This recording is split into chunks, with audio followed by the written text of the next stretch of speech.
안녕하세요. 고독학 프랑스어 문법 수강생 여러분, 스테판입니다. 자, 저희 르송 10 10과인데요. 자, 대명사 첫 번째 파트입니다. 대명사 첫 번째 파트에서는요, 여러분 직접 목적 보어, 간접 목적 보어라는 것들을 좀 학습을 하게 될 건데요. 자, 우리 제목 한번 같이 보죠. Il me le donne라고 되어 있어요. 자, 그는 나에게 그것을 줍니다. 이런 식으로 뭔가 목적어를 직접적으로 그 명사를 얘기를 하는 게 아니라 그것을 뭐 나에게, 그에게 이런 식으로 우리가 대신 받아서 쓸 수 있는 직접 목적 보어, 간접 목적 보어에 대해서 좀 본격적으로 학습을 해보도록 할게요. 자, 먼저 직접 목적 보어에 대해서 찬찬히 개념부터 좀 살펴보도록 하죠. 직접 목적 보어는요, 우리가 흔히 을로 해석하는 전치사가 없이 동사에 바로 따라서 붙는 일종의 타동사의 목적어를 대신하는 역할을 하는 게 바로 이 직접 목적 보어예요. 포인트는요, 주로 한국어로는 을로 해석이 된다는 거기는 한데요. 프랑스어 문법으로 봤을 때 우리말로는 편의상 을로 해석이 되기는 했지만 그렇게 해석이 되지 않아도 프랑스어에서 문법상으로 이렇게 타동사로 쓰이는 애들은 그것의 목적어가 바로 전치사 없이 왔잖아요. 그러니까 얘네들은 직접 목적 보어로 받을 수 있다는 게 특징이에요. 예를 들자면 prévenir quelqu'un이라고 되어 있는 이 prévenir 동사, 알리다라는 뜻인데요. 바로 사람이 나오면서 전치사 없이 누구누구에게 알리다라고 우리는 좀 편의상 한국어로 그렇게 해석을 하는데요. 여기 이렇게 바로 전치사 없이 목적어를 직접 그냥 갖다 썼잖아요. 그러니까 이런 것들을 그대로 대신해서 쓰는 게 직접 목적 보어라고 하는 거예요. 그래서 prévenir quelqu'un이라던가 아니면 remercier, 누구누구에게 감사하다 하지만 remercier도 타동사고요. 꽁딱대 quelqu'un, 누구누구에게 연락하다라는 뜻이지만 그냥 꽁딱대는 타동사로 쓴다라는 거. 그래서 이런 동사들을 목적어를 대신 쓸 때는 직접 목적 보어를 쓴다라는 거를 좀 추가적으로 기억을 해두시면 좋겠습니다.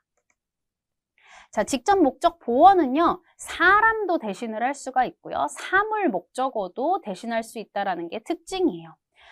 직접 목적 보어는 우리가 12과에서 학습할 그 긍정 명령문을 제외하고는 동사 앞으로 와서 위치한다라는 것. 아까 우리 제목에 있었던 il me le donne 이런 식으로 봤던 것처럼 donne가 돈에 주다라는 동사인데 그 앞에 지금 뭐가 많이 와 있잖아요. 이런 식으로 동사 앞에 위치를 하게 된다라는 것을 꼭 기억을 해주세요.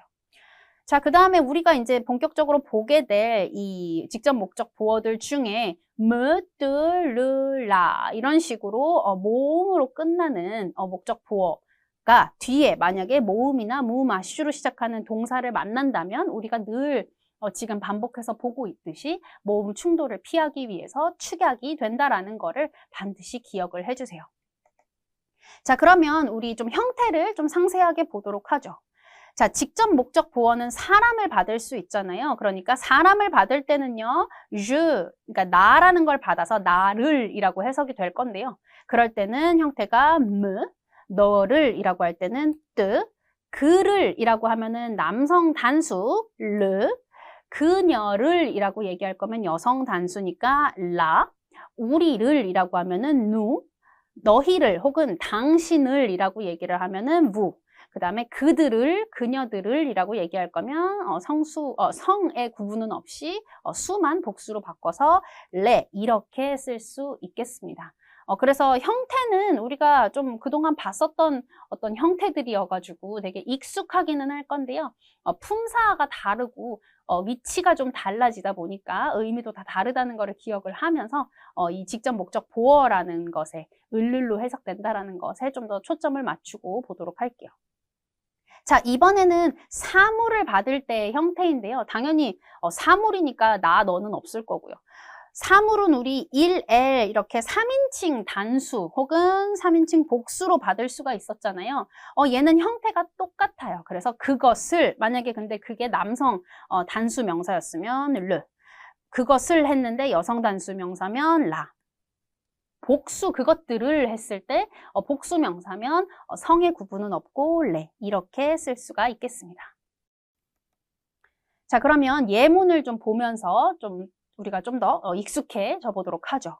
그는 나를 봅니다 라고 되어 있어요. 자, 이랬을 때 가끔 여러분들이 좀 처음 배울 때 헷갈리는 게 il regarde moi 뭐 이런 식으로 여러분들이 좀 쓰실 때가 있거든요. 목적어를 뒤에 써야 된다라는 뭔가 그런 나도 모르는 뭔가 무의식 중에 그렇게 쓰는 경우가 있는데요. 프랑스어에서는 그렇게 쓰지 않고요. 여기서는 신기하게도 한국어랑 어순이 같아져요. 그래서 그는 나를 봅니다 해서 동사가 뒤에 오죠. 그래서 il me regarde라고 해서 이 직접 목적 보어가 동사 앞으로 오는 것을 여러분들이 확인할 수 있습니다. 나는 너를 사랑해. 우리 많이 들어봤던 표현이죠. Je t'aime라고 하는 거예요. 사실 여기에 이 직접 목적 보어가 숨어 있던 거예요. 너를 이라고 하는 우리 뜨가 축약된 형태로 쓰인 거였죠. 그래서 동사 앞에 오고 있습니다. 자, 우리는 그 혹은 그녀를 잘 압니다. Nous le connaissons bien 아니면 nous la connaissons bien. 그래서 nous connaissons bien elle 뭐 이런 식으로 쓰지 않는다라는 거 반드시 기억을 해주세요. 그녀는 우리를 파티에 초대합니다. 우리를 이라는 목적어를 쓸고 목적 보어를 쓸 거예요. 그러니까 elle nous invite à la fête 이렇게 만들 수가 있겠죠. 우리는 당신을 기다립니다. On vous attend 이렇게 해서 직접 목적 보어 앞으로 오고 있죠. 나는 그들에게 알립니다. Je les préviens. 자, prévient 이게 바로 prévenir라는 그 동사였어요. 누구누구에게 알리다. 우리말로는 그렇게 해석이 되지만 문법적으로 얘는 타동사였죠. 그래서 prévenir quelqu'un이어서 그 quelqu'un에 있었던 그 목적어가 앞으로 직접 목적 보어 레로 바뀌어서 동사 앞으로 오고 있는 건 확인할 수 있겠습니다. 자, 우리 직접 목적 보어가 사물을 대신할 수 있다라고 했잖아요. 그래서 남성일 때, 여성일 때 형태가 다른 거, 르, 라로 다른 것 여러분 확인을 했어요. 그러니까 다시 한번 얘기를 하면 그 대신할 사물의 성과 수에 맞춰서 르를 쓸 거냐, 라를 쓸 거냐, 레를 쓸 거냐를 여러분들이 판단을 내려야 되는 거예요. 자, 예문을 보죠. 그들은 버스를 탑니까? Ils prennent le bus라고 되어 있어요. 자, 대중교통 뭐 이런 거를 탈 때 우리 prendre가 동사를 쓴다라고 했었죠. 네, 그들은 그것을 탑니다라고 해서 le bus 정관사로 쓰인 이 일반적으로 버스를 탄다라고 얘기하는 그거를 우리가 직접 목적 보어로 바꿔줄 때는 le bus 남성 단수 명사잖아요. 그러니까 le로 바꿔서 oui, ils le prennent 이런 식으로 직접 목적 보어를 동사 앞에다가 써서 만들 수가 있겠죠. 너는 너의 자동차를 팔 거니? Tu vends ta voiture. 자, 팔다, 판매하다라는 거 vendre 동사거든요. 자, 자동차는 우리 여성 명사예요. 여성 단수 명사로 지금 쓰이고 있죠. 그러니까 얘를 대신 받아줄 직접 목적 보어의 형태는 라가 될 겁니다. 그래서 동사 앞으로 써서 oui, je la vends 이렇게 바뀌겠죠. 당신들은 문서들을 갖고 있습니까? 좀 복수를 살려주기 위해서 이렇게 해석을 했는데요. Vous avez les documents 이라고 해서 어떤 좀 특정한 그 문서들에 대해서 얘기를 하고 있어서 정관사를 썼나 봐요. 그래서 네, 나는 그것들을 갖고 있습니다. 정확하게 지칭을 하면서 직접 목적 보어로 바꿔서 쓰고 있죠. 그러니까 여기서 les documents 남성 복수 명사지만 우리 성은 따지지 않고 수만 얘기하기로 했으니까 직접 목적 보어의 복수 형태 les를 써서 oui, je les ai 이렇게 할 수가 있겠죠. 다소 어색할 수는 있겠지만요. 여러분들이 그래도 이런 거를 하는 방법을 잘 인지하고 있어야 뭔가 뭐 텍스트를 읽거나 뭔가 들었을 때 여러분들이 잘 이해하고 해석할 수 있습니다. 자, 이번에는요, 준조동사와 동사 원형이 쓰이는 그 구문에서 직접 목적 보어가 등장할 때 직접 목적 보어의 위치가 어딘지에 대해서 좀 같이 살펴볼게요. 자, 우리 좀 헷갈릴 수 있는 부분이기는 한데요. 여러분들이 의미적으로 생각을 하시면 됩니다. 준조동사와 동사 원형의 구조에서 실질적으로 가장 중요한 의미를 갖는 동사는 앞에 있는 준조동사가 아니라, 그러니까 도와주는 동사가 아니라 뒤에 있는 동사 원형이 정말 중요했어요. 그렇죠? 그래서 그 동사 원형이 의미상의 동사 뭐 이런 식으로 문법적으로 얘기하기도 하는데요. 그러다 보니까 이 의미상의 동사가 목적어를 갖기 때문에 이걸 대신하는 게 직접 목적 보어가 되는 거거든요. 그러면 얘의 위치는 당연히 어디로 와야 되겠어요? 얘랑 짝을 이뤘던 그 의미상의 동사 앞으로 와야 되겠죠. 자, 그 부분을 기억을 하면서 예문을 좀 같이 볼게요. 너는 나를 도와줄 수 있니? Tu peux m'aider, s'il te plaît? 라고 되어 있어요. 자, 도와주다라는 이 aider 동사의 목적어가 나였던 거잖아요. 그렇죠? 그러니까 이 나를 이라는 직접 목적 보어가 aider라는 동사 앞으로 와야 되겠죠. pouvoir 동사는 지금 나를과는 상관이 없는 거예요. 그냥 할 수 있니의 개념인 거죠. 그렇죠?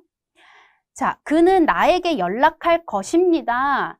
Il va me contacter 라고 되어 있어요. 자, 연락하다라는 이 contacter라는 동사, 타동사로 쓰인다라고 했고요.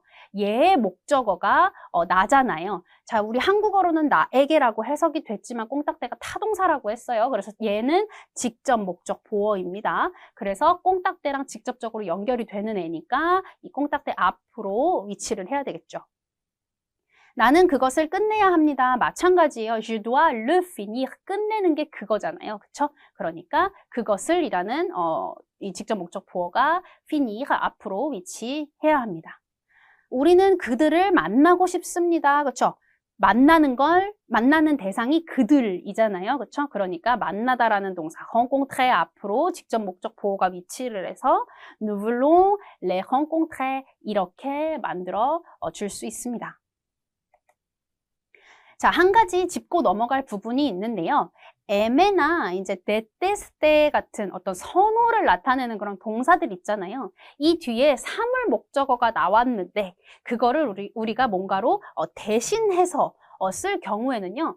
직접 목적 보어 le, la, les 중에 골라서 쓰지 않고요. 사물을 그냥 그대로 싸로 받아서 써야 합니다. 약간 선호 동사는 좀 다르게 해석이 될 수 있기 때문에 그래요.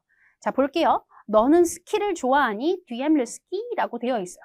자, 이거를 나 그거 좋아해 라고 얘기를 할 때 Oui, je l'aime 라고 얘기하시면 안 됩니다. 왜냐하면 그 경우에는요. 우리 르랄레가 원래 사람도 받을 수 있다라고 했잖아요. 그러다 보니까 나는 그를 사랑해 라고 얘기할 때 je l'aime 라고 얘기하거든요. 그러니까 의미가 좀 헷갈릴 수가 있어요. 그래서 사물을 얘기할 때는 내가 좋아하다라는 의미에서 뭔가 그 사물을 대상으로 얘기할 때는 그러니까 사람이 아닌 대상 그럴 때는 싸를 써서 oui, j'aime ça 이렇게 얘기한다라는 것 꼭 기억을 해주세요.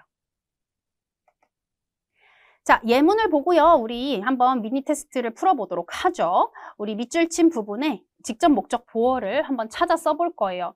자, je t'aime et tu 뭐뭐뭐 aimes 이렇게 되어 있거든요. 자, 이거의 답이 뭐냐면 je t'aime et tu m'aimes 이렇게 되어 있어요. 그래서 여기 앞에 있었던 이 je를 이제 알맞은 직목으로 이제 직접 목적 보어로 바꿔주는 거죠. 자, 그럼 한번 보겠습니다. 1번이요.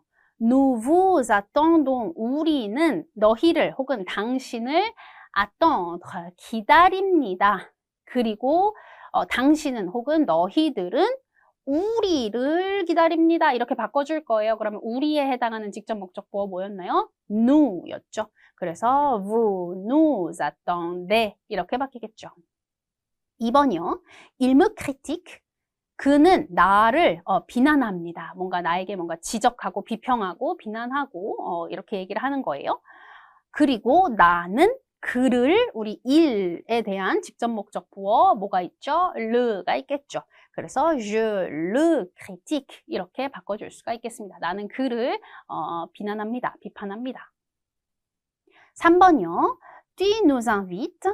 너는 우리를 inviter 초대하고 우리는 너를 초대한다 라고 바꿔줄 거예요. 그러니까 뒤에 해당하는 거 너를 뜨가 될 건데 우리 뒤에 지금 모음이 있으니까 nous t'invitons 이렇게 축약이 되겠죠. 4번이요. Elle m'écoute. 자, 이거 되게 많이 쓸 수 있는 표현 중에 하나인데요. écoute 동사가 들려요. 잘 듣고 있습니다. 혹은 뭐 좀 더 편하게 해석을 해서 얘기하세요 라는 표현으로 많이 쓰이거든요. 그래서 뭐 je t'écoute 해서 나는 너를 듣고 있어. 뭐 이런 표현으로 우리 회화에서 좀 많이 쓰여요. 아무튼 elle m'écoute. 그녀는 나를 들어요. 그러니까 그녀는 내 얘기를 듣고 있어요. 그리고 나는 그녀를 들어요. 그러니까 나는 그녀의 얘기를 듣습니다라는 이제 관용적인 표현이에요. 자, 그러면 그녀를에 해당하는 거 라가 될 텐데 뒤에 모음이니까 축약해서 je l'écoute 이렇게 되겠죠. 5번이요. Je vous déteste. 나는 당신을 혹은 너희들을 싫어해.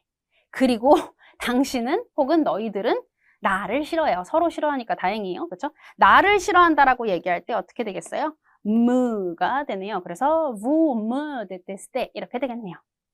자, 6번이요. Ils vous oublient. 그들은 당신을 혹은 너희를 oublier, 잊었고 잊고 있고 그리고 당신은 그들을 잊고 있습니다. 뭐 이렇게 되겠죠. 그래서 그들을에 해당하는 거 les. 그래서 vous les oubliez 이런 식으로 바꿔서 써줄 수 있겠습니다. 자, 이번에는요, 간접 목적 보어에 대해서 우리 좀 살펴보도록 할게요. 먼저 개념부터 보면요, 간접 목적 보어는 한국어로 주로 뭐뭐에게라고 해석되는 이제 목적어를 대신해 주는 게 바로 이제 간접 목적 보어인데요. 전치사 주로 다음에 사람이 올 때 그런 목적어들을 간접 목적어라고 하고 얘를 바꿔서 대신해 주는 게 간접 목적 보어라고 보시면 되겠습니다. 그래서 간접 목적 보어는요, 사람을 대신할 때 사용을 한다라는 거를 꼭 기억을 해주세요.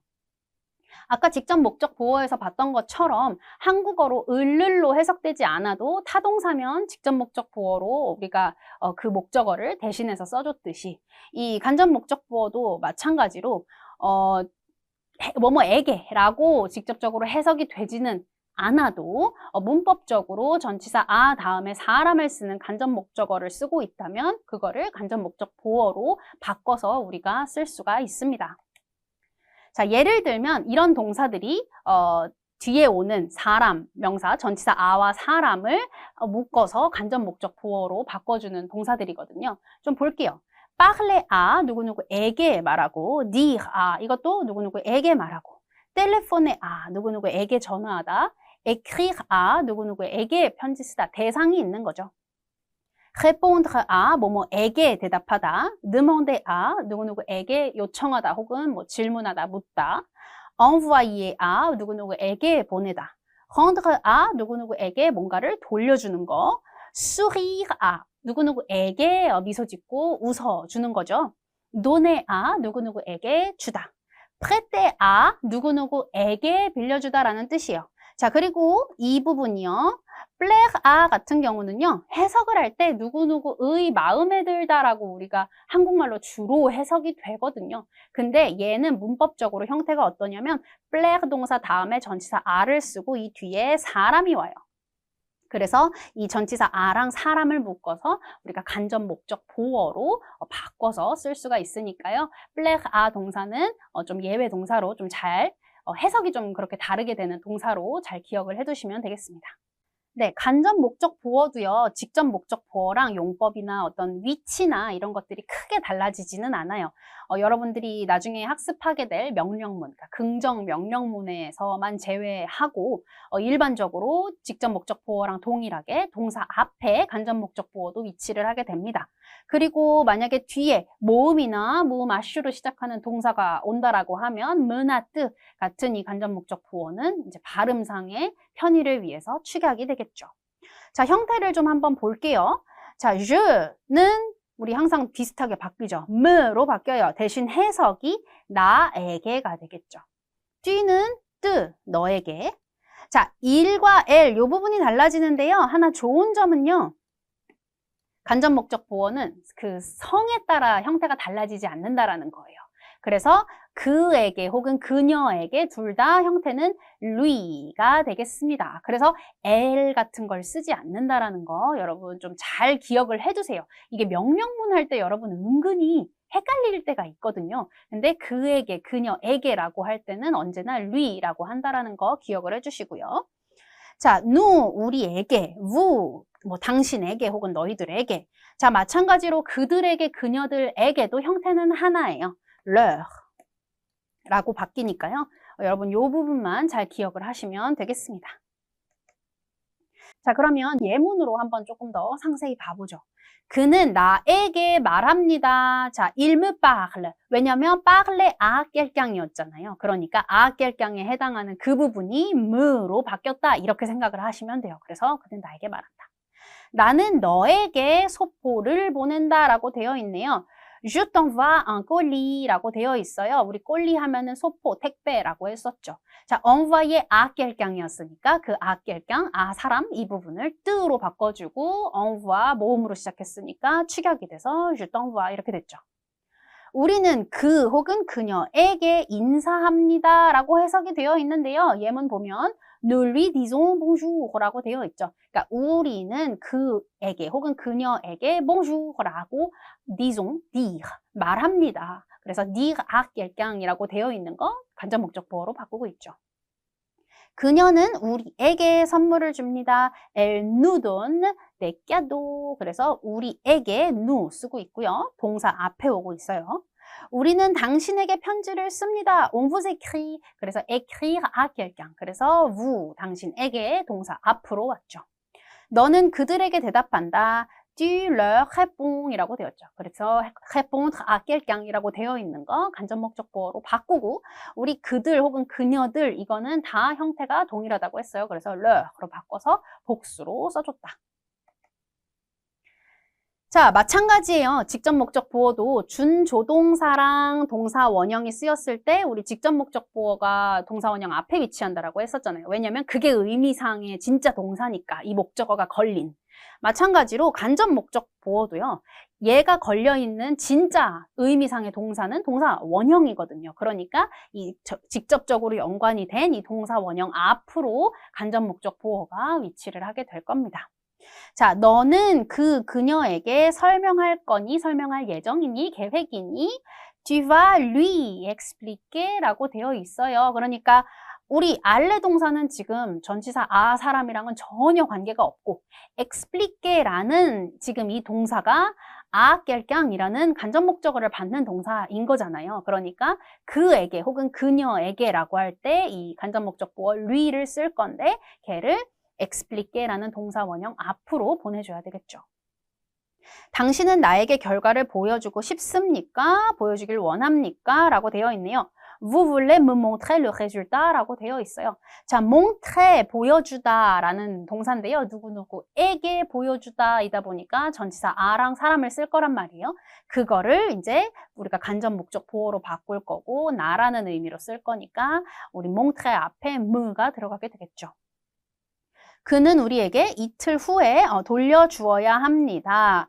Il doit nous rendre dans 2 jours 라고 되어 있네요. 우리 기간 얘기할 때, 시간 표현 얘기할 때 배웠었는데 이틀 후에 뭐라고 얘기할 때는 덩을 쓰고 관사를 쓰지 않는다라고 했었어요. 정관사를 쓰면 우리 그 기간 이내라는 뜻이 된다라고 했었죠. 자, 아무튼 rendre 돌려주다 누구누구에게 여기에 간접 목적 어가 붙을 거니까 그 간접 목적어를 대신해주는 간접 목적 보어는 그 동사 앞에, 그래서 rendre 동사 앞에 써서 누가 여기에 위치를 해야 되겠죠.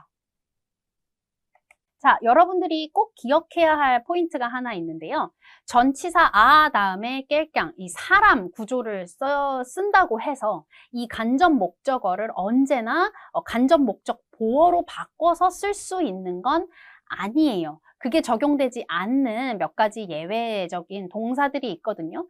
얘네들은 간접 목적 보어로 바꾸지 않고요. 전치사 아 다음에 사람 이 명사를 쓰는 그 구조를 그대로 가져가면서 그 사람을 써야 하는 그 위치에 강세형 인칭 대명사를 써서 표현을 하게 됩니다. 예를 들어서 어떤 동사들이 있냐면요. s'intéresser à, 뭐 흥미가 있다. penser à, 뭘 생각하다. rêver à, 뭘 꿈꾸다. s'habituer à, 뭐에게 익숙해지다. tenir à, 뭐에게 애착을 갖다. 뭐 이런 동사들이 있는데요. 사실 이런 동사들은요. 전치사 아 다음에 사람 말고 사물이 올 때도 있거든요. 그럴 때는 뭔가 다른 목적 보어로 바꿔서 혹은 다른 대명사로 바꿔서 우리가 쓸 수가 있는데요. 만약에 이 전치사 아 다음에 사람이 온다라고 하면 그럴 때는 강세형 인칭 대명사로 바꿔서 써줘야 합니다. 자, 예를 들어서 볼게요. 나는 내 친구들을 생각합니다. 사람이잖아요. Je pense à mes amis. 나의 친구들에 대해 생각을 하고 있는데 나는 그들을 생각합니다 라고 얘기를 할 때 이 à mes amis를 leur로 바꿔서 뭔가 쓰지 않는다라는 거예요. 그래서 여기서는 강세형 인칭 대명사로 받아서 je pense à eux 이런 식으로 쓰게 되는 거죠. 만약에 이게 뭐 여자인 친구들이면은 je pense à elle 해가지고 복수형의 형태가 되기도 하겠죠. 그녀는 호베르에게 관심이 있습니다. Elle s'intéresse à Robert라고 했어요. 호베르가 지금 사람이잖아요. 그녀는 그에게 관심이 있습니다라고 그로 우리가 바꾼다라고 했을 때요. 얘를 뭐 elle, se, lui, intéresse 뭐 이런 식으로 바꾸는 게 아니라요. 뒤에 있는 호베르를 강세형 인칭대명사로 바꿔서 elle s'intéresse à lui 이 형태로 쓰게 된다라는 거예요. 그래서 몇 가지 이런 식으로 예외가 적용되는 동사들이 있으니까요. 이거는 동사 자체를 암기한다라기보다도 그 동사가 뭐랑 같이 쓰이냐, 뒤에 따라오는 목적어가 사물이냐, 사람이냐 이런 거를 좀 같이 생각하면서 이 동사를 주의해서 학습하시면 되겠습니다. 자, 그러면 미니 테스트 같이 한번 풀어보도록 하죠. 우리 간접 목적 보어를 찾아서 써볼 거예요. 먼저 보기를 한번 보죠. C'est ton anniversaire. 너의 생일이야 라고 얘기를 했어요. 그래서 나는 너에게 밑줄 친 이 부분을요. 우리가 인칭에 맞춰서 간접 목적 보어로 바꿔줄 거예요. 그래서 너니까요. 나는 너에게 케이크를 만들어 줄 거야. 뭐 이런 의미가 되겠네요. 그래서 je te fais un gâteau 이렇게 돼 있죠. 자, 보시죠. 1번이요. Marie nous invite. 마리는 우리를 초대합니다. 그래서 우린 뭘 할 거냐면 우리는 nous 대신에 우리를 이제 편안하게 on으로 바꿔줬죠. 우리는 on va apporter des fleurs. 그러니까 우리는 그녀에게 이렇게 되겠네요. 그녀에게 꽃을 가져다 줄 겁니다. 뭐 이런 얘기가 되겠네요. 그녀에게 우리 특별히 성 나뉘지 않는다라고 했었어요. 그래서 on va lui apporter des fleurs. 그래서 apporter라는 그 동사랑 직접적으로 연결이 되니까 우리 간접 목적 보어 이 apporter 동사 앞에 써줘야 되겠죠. 2번이요. Monsieur, j'ai un problème. 저 신사분 아니면 뭐 아저씨, 남성분 뭐 이런 얘기죠. 부르는 거. 제가 문제가 있는데요. Je peux 당신에게 poser une question, 질문을 poser, 던질 수 있을까요? 그러니까 질문을 좀 해도 될까요? 좀 제가 뭐 좀 여쭤봐도 될까요? 좀 이런 표현인 거죠. 자, 그러면 당신에게 라고 우리가 좀 더 monsieur라고 물어봤으니까 좀 더 정중하게 얘기를 해야 되겠죠? 그러니까 vous가 되겠네요. 그렇죠? Je peux vous poser une question 이렇게 좀 더 예의 바르게 얘기할 수 있겠습니다. 3번이요. Je connais bien cet homme. 나는 이 남자를 잘 알아요. Je vais aller 그에게 내가 가서 말을 할 거예요. 뭐 이런 식으로 지금 되어 있죠. 자, 그러면요. 그에게라고 우리가 얘기를 할 거란 말이에요. 그러니까 lui라고 해서 앞에 여러 가지 동사가 지금 나오고 있지만 내가 가서 말할 거다라는 거 예정도 얘기하고 가서 말할 거다라는 의미도 써주고 싶어서 알레 동사를 준조동사로 써서 je vais 예정을 나타내고 있고 거기다가 간다라는 의미의 알레 동사도 썼고 근데 가서 뭘 할 거냐면 이라는 의미로 빠글레 동사를 썼어요. 근데 직접적으로 말할 대상을 얘기하는 동사는 빠글레잖아요. 그러니까 여기 앞에 그냥 무조건 알레가 동사 원형이 있다고 해서 그 앞으로 가는 게 아니라 이 간접 목적어가 엮여 있는 이 빠글레 동사 앞으로 이 간접 목적 보어 루이가 위치를 해야 되겠죠. 4번이요. Je ne sais pas prendre quelle direction. 나는 어떤 방향, direction, 어떤 방향을 prendre, 취해야 할지, 그러니까 어떤 방향으로 가야 할지 je ne sais pas, 모르겠어요. 너 나에게 montre sur la carte, 그러니까 나한테 지도를 좀 보여줄 수 있어? 지도에서 어딘지 좀 알려줄 수 있어? 뭐 이런 얘기가 되죠. 자, 그래서 montrer, 보여주다, 누구누구에게라는 거고 나에게라는 거 가져다 쓸 거니까 me가 되겠죠. Tu me montres sur la carte. 자, 5번이요. Tu ne comprends pas. 너는 이해하지 못하는구나. On va 너에게 expliquer, 설명해 줄 expliquer 뭐 이런 얘기가 되겠죠. 우리가 너에게 설명해 줄게. 그러면 너에게 뜨가 들어갈 건데 우리 축약해서 on va t'expliquer 이렇게 형태가 되겠습니다. 자, 그래서 우리 첫 번째 시간은 간접 목적 보어 그리고 직접 목적 보어에 대해서 살펴봤는데요. 다음 시간에는요, 얘네가 같이 쓰일 때 그 위치가 어떻게 되는지 그거를 좀 본격적으로 같이 살펴보고요. 이 목적 보어들이 쓰인 문장의 부정문은 또 어떻게 쓰이는지 살펴보도록 할게요. 다음 시간에 만나요.